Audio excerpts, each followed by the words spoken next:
अच्छे में भी प्रेम करे, वो बात नहीं है, बुरे में भी प्रेम करता है सच्चा प्रेम। वो अपने सर्वनाश में भी खुशियां मनाता है। ऐसे है भरत जी, तो केवल वो प्रेम में आनंदित रहते। भगवान के प्रति कच्चा प्रेम नहीं होना चाहिए, पक्का प्रेम होना चाहिए। भगवान सुख दे तब भी और भगवान दुख दे तब भी, भगवान सुख दे तब भी, भगवान दुख दे तब भी। बात समझने की है, ये सच्चा प्रेम है। ऐसा प्रेम तो लगता है कलयुग में कहीं दिखता है क्या? सामान्य क्रम में क्या होता है, भगवान से हम प्रेम करते हैं कि कुछ अच्छा होना चाहिए। नहीं, प्रेम वो है, भक्ति वो है। चातक जैसे बादल से प्रेम करता है, बादल के ओले से चातक के पंख टुकड़े टुकड़े हो जाए, प्रेम घटना नहीं चाहिए। तो कहने का अर्थ ये है, भगवान दुख दे तब भी, सुख दे तब भी प्रेम नहीं, भगवान दुख दे तब भी महाप्रेम करिए।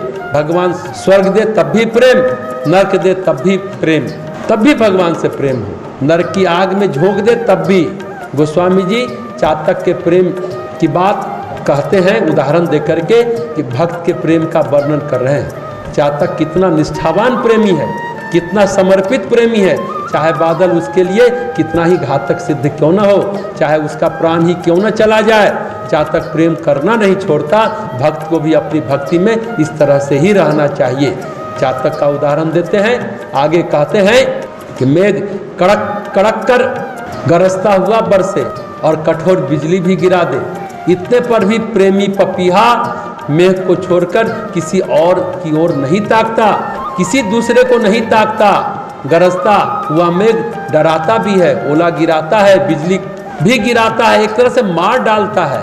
अब इससे कठोर व्यवहार की आशा किससे हम कर सकते हैं? और जिससे हम प्रेम करते हैं अगर इस तरह से करे तो क्या होगा?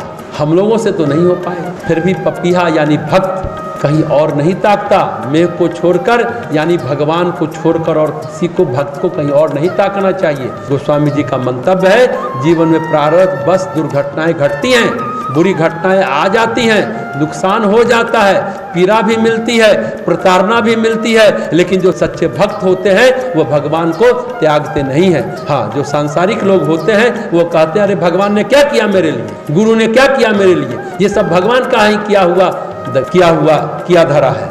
आखिर भगवान क्या किया मेरे लिए? हमने तो इतना मंदिर गए, इतना पूजा पाठ किए, इतना दान किए, इतना पुण्य किए, क्या किया भगवान ने मेरे लिए? ये सामान्य संसारी लोगों का सोच है। जो लेकिन भक्त जो होता है, अगर आप भक्त हैं तो भक्त का उदाहरण गोस्वामी जी जो दे रहे हैं, चातक का, पपीहा का, उसको समझने की कोशिश करें। सच कहिए, भगवान ने क्या किया मेरे लिए? सब भगवान का किया धरा है। भगवान क्या है? आपके ऑर्डरली है क्या? आदेश पाल हैं? बताइए, जो अच्छी घटना घटे तो उसका श्रेय हम खुद लेंगे, और जितनी बुरी घटना हो उसका दोष भगवान को देंगे।